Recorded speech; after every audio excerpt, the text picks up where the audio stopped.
Alejandro Marcano, ¿Cómo estás? ¿tú te sientes cómodo cuando entrevistas esbirros? No, ¿O te da, o te muerdes la lengua? no, con los esbirros es más fácil que entrevistar amigos. Es decir, porque los esbirros tú le haces las preguntas, los cuestionamientos, los interrumpes y tú los llevas a donde tú crees.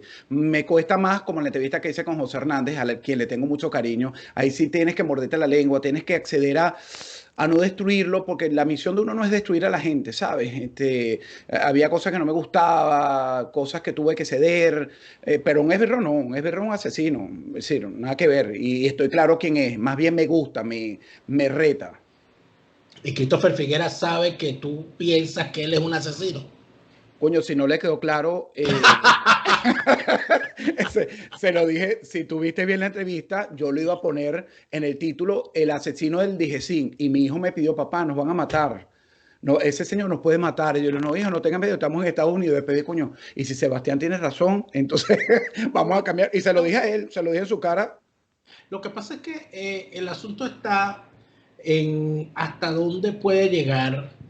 Yo siempre reclamo algunas cosas. Yo no podría entrevistar a alguna gente. Hay gente a la que yo no voy a poder entrevistar nunca porque no voy a ser objetivo.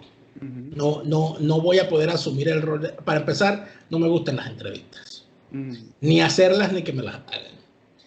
Me gustan más las conversaciones. Pero conversar con una gente a la cual uno le tiene tanta ojeriza, ¿no? Para mí sería casi imposible. Yo Bueno, recuerdo, ok, sí, pero ahora que te interrumpe. mira, yo recuerdo una vez, yo tuve, o sea, no fue que escogí, yo tuve que entrevistar a Capriles Uh -huh. en el marco de su campaña del 2013, la que entregó. Y fue una cosa bien particular porque era una visita de él a Vargas y no había, o sea, la dirigencia de Vargas y en particular la que era la jefa de campaña en ese entonces, que era Fabiola Colmenares, estaba muy preocupada porque habían dado la orden en Vargas a todos los medios de no reseñar la visita, de que no se dijera nada. Y no se contaba por ser Vargas, que bueno, que Vargas nunca se gane y todo aquello, no se contaba con que hubiese una reseña nacional de la visita, porque Capriles estaba visitando de a 3, de a 4 estados por día, una cosa así. Entonces me pidieron que hiciera una entrevista a ver qué podía hacer yo. Yo no estaba en Radio Caracas todavía. A ver qué podía hacer yo con esa entrevista. Al final salió una crónica muy buena que fue publicada por Pro Da Vinci, donde termina de alguna manera, a pesar de mis apresiones con Capriles, termino yo hasta simpatizando con el tipo, porque yo, bueno, este tipo cambió ese discurso del año pasado, del tiempo de Dios perfecto, a esta actitud de ahora. Él me mintió, él me engañó. Y no es Amanda Miguel. Y no es Amanda Miguel. ¿Eh? Entonces eso a mí me fastidia mucho. Y eso no fue una entrevista que yo pedí, pero las veces posteriores que en Radio Caracas particularmente, yo le he pedido entrevistas a Enrique Capriles, le hemos pedido entrevistas a Enrique Capriles, siempre nos las han negado. O sea, se niega. A mí la clase política en pleno, con muy pocas excepciones, no me da entrevistas, se niegan. Bueno, porque tú además eres un tipo, fíjate, ahí hay dos elementos que te voy a analizar, porque no sé, ahora estoy dudando si la entrevista que le hice a Figuera me la estás condenando o que creo que en el fondo es eso. No, yo lo que estoy diciendo es que yo no hubiese podido hacerla, Sí. pero yo asumo, yo entiendo y yo comprendo que un periodista tiene muchas veces la obligación de hacerle entrevistas a personajes deleznables y que eso no significa que el periodista esté del lado del entrevistado, sino Porque que bueno, pero va ahora con un te hago la objetivo. pregunta, ¿te pareció que quedó bien de mi trabajo periodístico? Claro, pero para empezar, que no fue una entrevista complaciente ni fue una entrevista de personalidad, que es lo que a mí más me indigna A mí también. de esas cosas. O sea, tú no le puedes hacer una entrevista de personalidad a un asesino, tú tienes que hacer una entrevista como si fuese un asesino y Claro. tratándolo como tal. Y me parece que en ese caso tu entrevista quedó muy buena. Pero, Bueno, gracias. pero es complicado siempre, ¿no? Claro.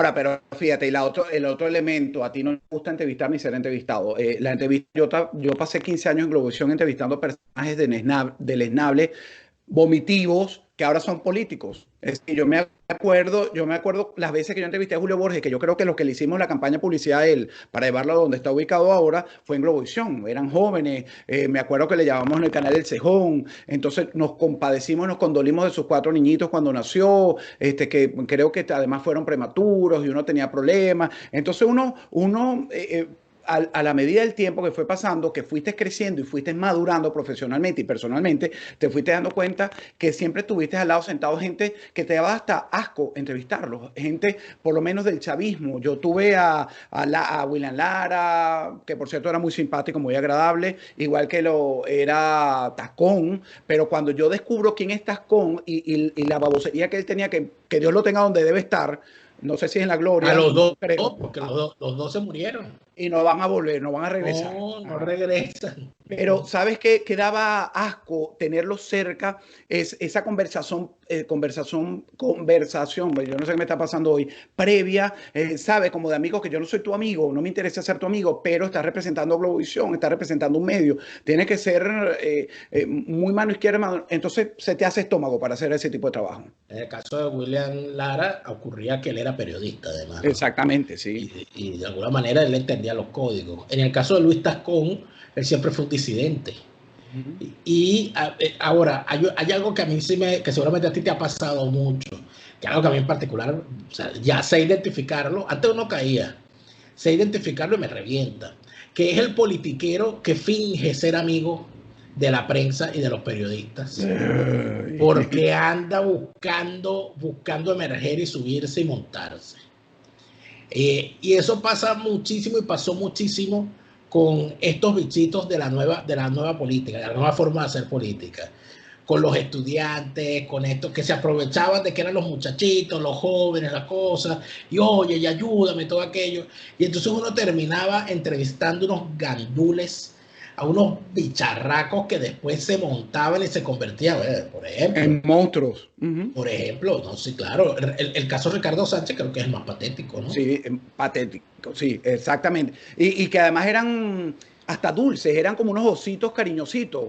¿Sabes? Oye, qué chévere, y viene Ricardo, no sé qué cosa. Entonces, chévere, porque además sí, te manipulaban de una manera tal que tú sentías un afecto así como el síndrome de Estocolmo, que después te costó deslastrarte de ellos. Oye, pero si este no era así, y cuando los viste salir de ese cascarón y ver en lo que se convirtieron un avestruz, pero descabezado, tú decías, Dios mío, entonces caíste en la trampa porque le diste palestra, los subiste, los elevaste y los colocaste. Somos corresponsables de eso. Y además de eso, luego ocurrió el tema de también, y eso pasa muchísimo, de los políticos que prácticamente son ficha de medios de comunicación. Entonces uno veía, bueno, y este hombre siempre está entrevistado en este canal. Cuando más nadie lo entrevista, solamente lo entrevistan en este canal. Y ojo, es todos los canales, no es Globovisión, no, es que hay políticos que solamente iban a un canal y solamente se dejaban entrevistar allí, o a una emisora o a un periódico. Y además con un solo periodista, ¿no? Yo recuerdo en Radio Caracas Radio, a Ramos Alup solamente lo entrevistaban Roberto Justi y Fausto Mazó porque él no aceptaba más nadie. Más nadie, claro. Así es. Por decirte algo, en el Universal entrevistaban no sé si entrevistaban a Ramos Alup, solamente el Herrera. O sea, más nadie podía entrevistar a Ramos Alup. Y así, o sea, tú te pones a ver, te pones a buscar y encuentras más o menos lo mismo. Ahora, ¿qué terminó ocurriendo? Cuando, en el caso de Luis Tascón, yo conocí a Luis Tascón cuando no era Luis Tascón, aquella cosa horrenda en la que se convirtió después, porque yo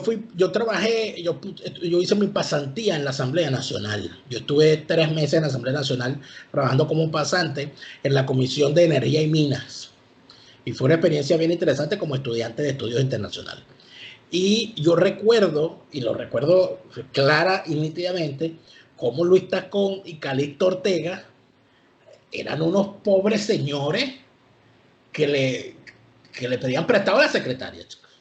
Calixto Ortega era otro que se vendía para que tú lo entrevistaras constantemente. Claro. como Hernán Escarrá, un bonachón que recuerdo yo, Daniel, por cierto, que a mí me tocó, ahora no sé si fue falso o no, un día que lo secuestraron en su propia casa y yo estaba de guardia ese fin de semana y me tocó transmitir, mediar incluso hasta con el que lo tenía secuestrado y aquello se convirtió en una noticia. Al final tú creces y te das cuenta que fuimos tontos útiles para los dueños de medios de comunicación.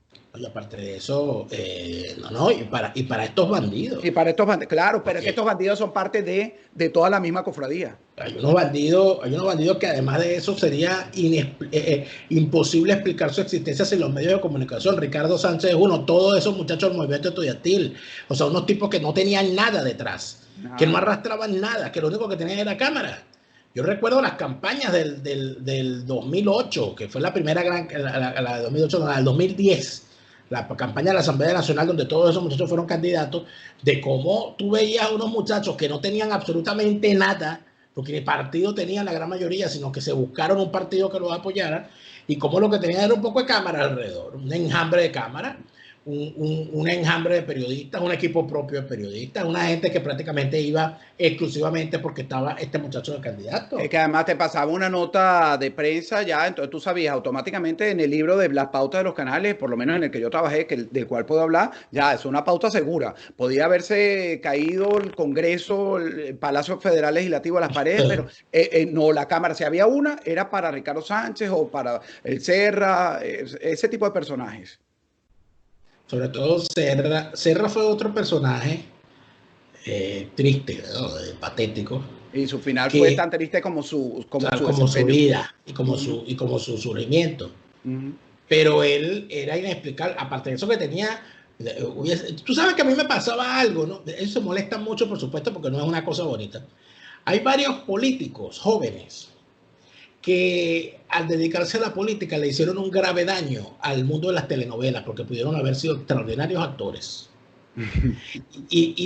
Pero es que inclusive tú los ves cuando hablan, cuando dan discursos, y tú dices, bueno, la capacidad histrónica, Robert Serra era uno.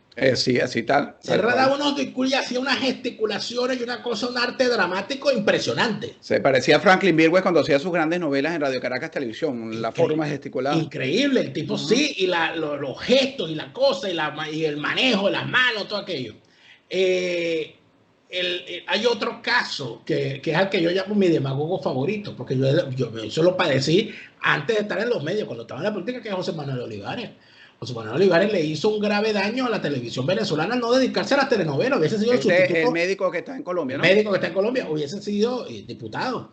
Hubiese sido el perfecto sustituto de Giancarlo Simancas sin ningún problema, porque el tipo tenía tiene una capacidad histrónica que es impresionante. Y hay otros por allí que también que tú lo ves hablando y tú dices, pero este señor está hablando o está declamando. O sea, no pareciera que estuviesen como cantándote un popurrí, pero hablado. Es una cosa que tú dices, pero ¿y esto para dónde va? Ahora, cuando tú ¿Quién es ese? El que te canta como... Que habla como si estuviese declamando. No, hay varios. Okay. Hay uno Freddy Guevara es uno. Freddy Guevara, él parece que tiene un repertorio de 50 pregrabado, le da play y dale. Ajá. Sí. Y por el otro lado, y eso hace tan grave las deficiencias de otros. Cuando tú ves en Venezuela, es imposible. Tú te pones a ver, fíjate, tú que estuviste en televisión. Si los estándares de la televisión actual para poner a alguien en pantalla hubiesen sido aplicados en los años 60, 70, Renio Tolina no hubiese hecho televisión nunca. No. Tan sencillo como eso. No hubiese hecho televisión Amable Espina. No hubiesen hecho televisión de Elio Amado León, los grandes locutores. No hubiesen hecho televisión, porque en los estándares de hoy, o sea, buscar un tipo de persona y eso se traspoló a la política. Entonces, cuando tú buscas entender a un político o cuando se entra en la política en Venezuela, el político tiene que ser pico de plata. Si no, no sirve. Claro, ¿y para qué usaban las plataformas tipo Globovisión 24 horas de información? Para pulirlo. Entrevístalo ahí, que lo entreviste Marcano, no Mingo, sino ni Nito, sino Marcano. Y dale, ruede. Entonces tú 2 horas tratando de sacarle y repitiendo y repitiendo. Pero bueno, eso fue bueno para uno porque uno se pulió en entrevistas donde aprendiste a sacar de la nada algo y de los que te podían decir algo, pequeñitas cosas para que se convirtieran en noticias. Pero ellos se pulieron gracias a nosotros. Pero fíjate que ahí, cuando te das cuenta, escuchar el tono de voz de Rómulo Betancourt es un suplicio. Un tono de voz chillón, muy poco cansón y enrevesado, y a veces regañón, y como si te fuera a pegar. Escuchar a Jovito Villalba era escuchar a un poeta. O sea, el tipo hacía unos discursos que, bueno, que parecían una cosa maravillosa, pero hoy, si fuesen políticos de hoy, no tendrían cabida. Ninguno, ni Caldera con su narrativa, su discurso, que a pesar que hablaba medio dormido, era un hombre coherente en su... Absolutamente. Entonces, yo no sé si tú recuerdas en particular algún caso, pero yo recuerdo lo que a mí lo que me tocó padecer en 2 o 3 oportunidades entrevistando a Juan Guaidó, antes de que fuese presidente interino, porque cuando llegó a presidente interino nos confirmó una entrevista y nos dejó embarcados 10 minutos antes de que no me extraña. De que saliéramos al aire. Yo hubiera sido Juan Guaidó y no te doy una entrevista a ti nunca en la vida. Bueno, pero eso es lo honesto. Eso es honesto. Yo prefiero que me digan, mira, no, yo no te voy a dar una entrevista a ti, a que me digan, sí, cómo no, mañana yo voy. Y ese mañana se convierte en un nunca. En más nunca. Y fue bastante difícil porque, oye, qué graves problemas de comunicación tiene Guaidó, ¿vale? Gravísimo. Grave. No, y además hasta ridículo, yo no diría grave, es ridículo, porque lo debieron haber entrenado, eso no pasó por las filas de producción durante varios tiempos para pulirlo. Es un discurso, yo no sé si los pelados somos tú y yo, o realmente eso es lo que necesitan los operadores que están moviéndole los hilos detrás. Un tipo que sea cantinflérico para decir y no decir. Pero fíjate que al final hay mucha gente que lo termina aplaudiendo. Y yo no lo puedo ver, te lo juro que yo no lo puedo ver, yo lo leo. Yo busco las redes sociales para ver qué dijo, pero yo no me atrevo a buscarlo y a escucharlo, porque es que me provoca darle un pescozón. Lo que pasa, yo siento que con Juan Guaidó ocurrió lo mismo. Fíjate la comparación que voy a hacer, sé que mucha gente se va a molestar, pero con Juan Guaidó pasó lo mismo, desde mi opinión, que pasó con Alfaro Cero. Alfaro Cero era un tipo muy eficiente en lo que hacía como organizador de un partido, pero no era un hombre para dar ruedas de prensa, no era un hombre para dar entrevistas, ni mucho menos para dar discursos como candidato presidencial. Por eso siempre estuvo detrás de escena, nunca se le vio... Claro, porque era su papel. Cuando intentaron hacer con él algo muy rápido, convertirlo en un orador, en un tribuno, en una cosa, y mira, era doloroso verlo. O sea, uno porque yo no estaba, yo me fui de ahí, yo estaba con la candidatura de Claudio Fermín, y yo recuerdo haber visto los discursos de Alfaro Cero, y había momentos que yo decía, oye, pero qué ganas de exponer a ese pobre señor a ese ridículo, ¿no? A utilizar las viejas fórmulas, de decir las cosas a gritos para que te aplaudan, de bataquear el podio para que sientan que tú eres el hombre arrecho que está hablando, tal. Y yo eso lo veo mucho con Guaidó. Lo veo mucho con Guaidó porque tú te das cuenta que le han intentado trabajar el énfasis con la gestualidad para sustituir las deficiencias del habla. Eso no lo sabe. Uno sabe que lo pusieron a mover las manos porque sabe que no puede mover la lengua. No puede con la lengua mover las manos. Para que de alguna manera, además de eso, la cuestión del empaque. De ponerle cosas en su vestimenta y en sus accesorios que entretengan al que lo está viendo. Para que la gente diga, oye, qué bien vestido está. Es un fake, definitivamente. Qué bonita las pulseritas. Pero no estás escuchando el discurso del tipo. Claro, que me pasa terrible. Te lo estoy diciendo, como comunicador me pasa a mí. que puedo entender un poco más que el resto porque uno ya aprende quién te está mintiendo, quién es falso, quién está tratando de disimular. Yo no puedo con ese estafador de ilusiones, porque para mí es una estafa completa. Ver ese empaque, como dices tú, es una estafa. Entonces prefiero leerlo, porque al final es presidente encargado y tú tienes que hacer alguna referencia de él. Pero sí, es un producto, es un producto. Ahora, tú sabes, tú quieres que te cuente cómo conocí yo a Juan Guaidó. ¿En La Guaira, en dónde? Eso te lo voy a contar en el siguiente segmento, que es en tu canal, ¿no? Entonces vamos para tu canal y te Y cuento habla, cómo fue que conocí yo a Juan Guaidó. dale, Te pues. lo voy a dejar para tu canal, para que veas Ok, lo y habla, generoso que soy. y te, bueno, muy bien, muy bien.